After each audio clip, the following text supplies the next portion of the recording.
Hey everyone, you're watching WisdomShots.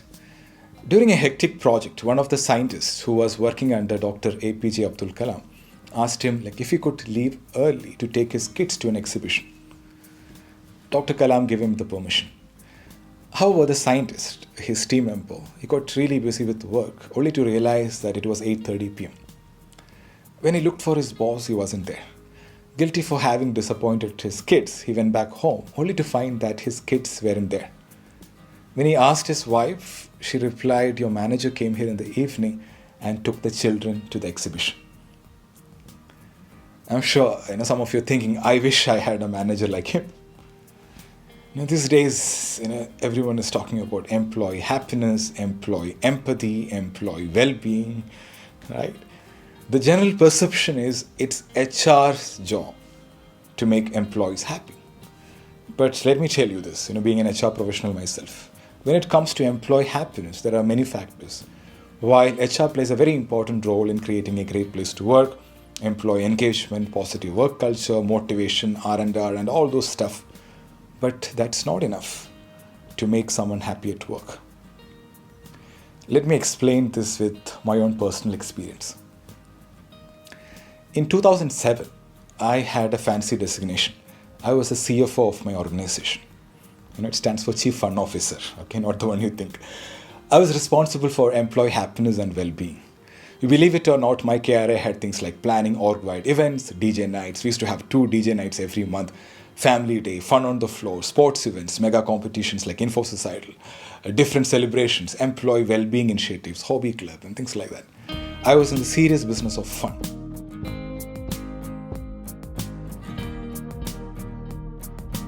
In 2008, Mint newspaper published an article about the coolest jobs in India.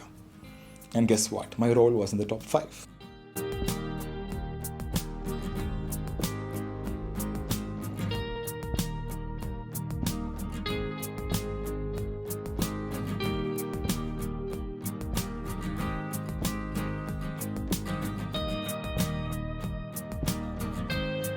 As part of this article, the news reporter, while interviewing, asked me many questions. Out of that, one question, changed the way I looked at my role.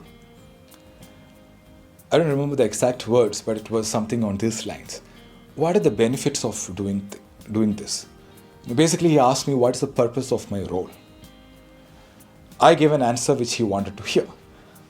I said the purpose is to make employees happy. Happy employees are productive employees, blah, blah, blah. But that question haunted me later. It made me think, am I really making employees happy? The answer was a big no.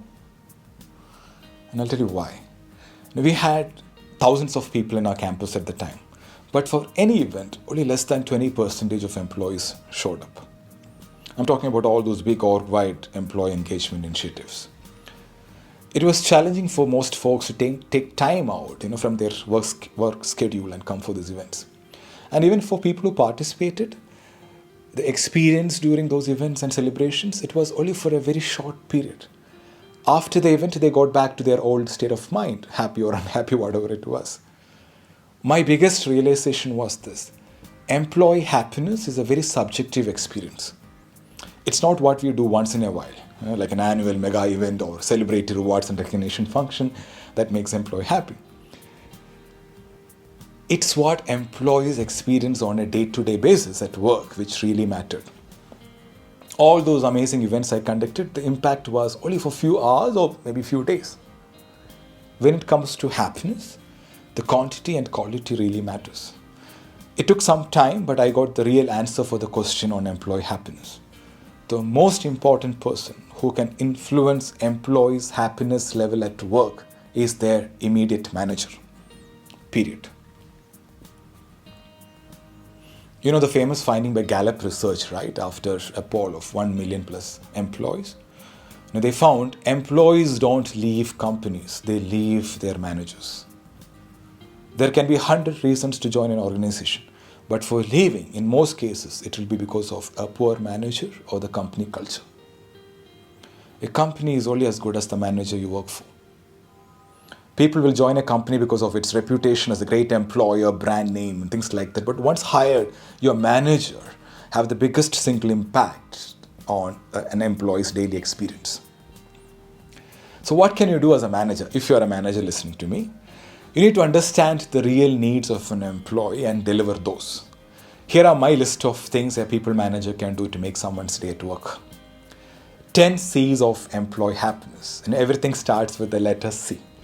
Even though these 10 C's are my creation in this format, the principles are timeless. These are from the best management studies on this subject. Here you go.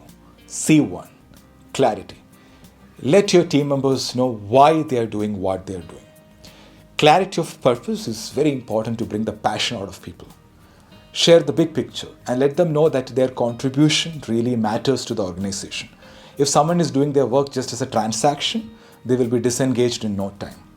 Now, people want to do meaningful work. Give them that clarity as a manager. C2 is communicate. Communicate in the clearest, most effective way possible. Listen actively and provide constructive feedback. Reason for most conflicts at workplace is because of poor communication skills.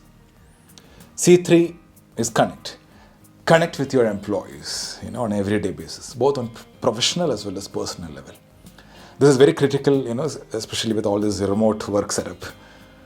C4 is compliment. Need for appreciation and acknowledgement is a deep human need.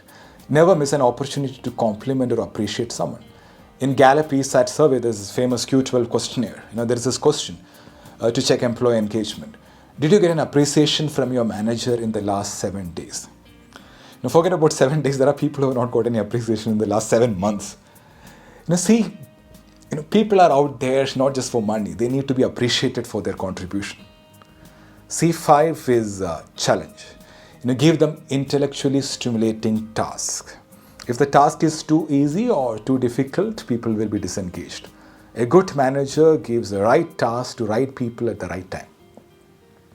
C6 is celebrate. Celebrate team's small and big success. Celebrate life events of your team members. Bring that positivity in the team. C7 is collaborate. We are social beings and we love to be around people. Assign group tasks and projects. Build teams. Encourage teamwork. Team, T-E-A-M. Together everyone achieves more. C8 is coach. Coach your team members. Mentor them. Help them achieve their professional goals. C9 is calm. That's a big one. A great manager demonstrates grace under pressure. Don't lose your cool. Be professional. I personally know so many folks who put down their papers because of their reporting managers' poor emotional intelligence. C10 is care. Be concerned. See them as real human beings with emotions. The story I shared in the beginning of Dr. Kalam is a great example of a manager who cares. So by the way, it's not easy to practice all these C's, and I'm not expecting anyone to follow all C's, but if you're there, then great, you're a world-class manager. If not, just start somewhere. It takes awareness, it takes effort, it takes time, it takes practice, but the reward will be worth it. Organizations blast money for annual events, celebrations, etc., with the intention of making employees happy. It's important. I'm not telling you should not do it, but we should also spend considerable amount of money in training our people managers on how to make their team members happy and productive. At the end of the day, great managers create great teams deliver great results. Thank you so much for watching. I'm Sreejith Krishnan. Stay strong, stay safe.